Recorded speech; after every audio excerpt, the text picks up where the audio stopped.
দুবাইয়ে পাকিস্তানের বিপক্ষে ১৩৬ রান করা কোনোভাবেই অগ্নিপরীক্ষা হওয়ার কথা না। ওয়াসিম আকরাম, ওয়াকার ইউনুস তো দূরে থাক, পাকিস্তানের এই বোলিং লাইন আপে ওমর গুল কিংবা সাইদ আজমলের মতো কোনো বোলারও ছিল না। শাহিন শাহ আফ্রিদি, মোহাম্মদ নওয়াজদের বিপক্ষে যদি ব্যাটিংয়ের এই দশা হয় তাহলে এর ব্যাখ্যা কী? টাইগারদের প্রধান কোচ ফিল সিমন্স শিষ্যদের বাজে ব্যাটিং নিয়ে কথা বলেছেন।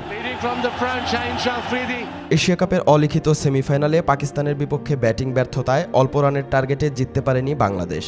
হৃদয় জাকের আলীরা শুধু বাজে ব্যাটিং করেছে এমন না, ম্যাচ জিততে যে পরিকল্পনা ও চেষ্টা থাকা দরকার তার ছিটে ফোটাও ছিল না। তাদের ব্যাটিংয়ের ধরন দেখে মনে হয়েছে দ্রুত খেলা শেষ করতে হবে। ইমন জাকেরদের তাড়াহুড়ো করে ম্যাচ শেষ করার কোনো নির্দেশ দিয়েছিল টিম ম্যানেজমেন্ট, নাকি তারা নিজ গরজেই এমন খেলেছেন? কোচের মতে এমন কোনো নির্দেশনা ছিল না। সিমন্সের কথা অনুযায়ী ক্রিকেটাররা নিজ গরজেই এমন বাজে ব্যাটিং করেছেন। ক্রিকেটে এমন একটা দিন সবারই আসে বলে মনে করেন বাংলাদেশের প্রধান coach.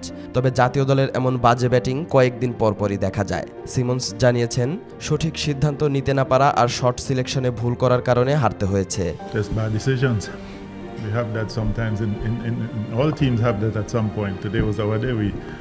Our decisions, our shot selection wasn't the best today.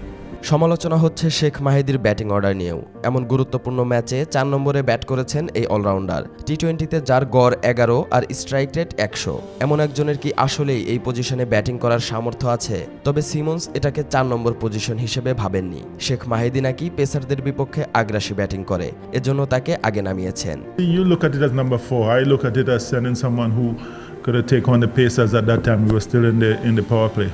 চোটের কারণে ভারতের পর পাকিস্তানের বিপক্ষেও ছিলেন না অধিনায়ক লিটন দাস। একাদশে রাখা হয়নি তানজিদ তামিমকে। মিডল অর্ডারে খেলেছেন সোহান, জাকের আলীরা। এশিয়া কাপে তাদের পারফরমেন্স টাইগার ক্রিকেটে ভবিষ্যৎ বিপদের আভাস দিয়েছে।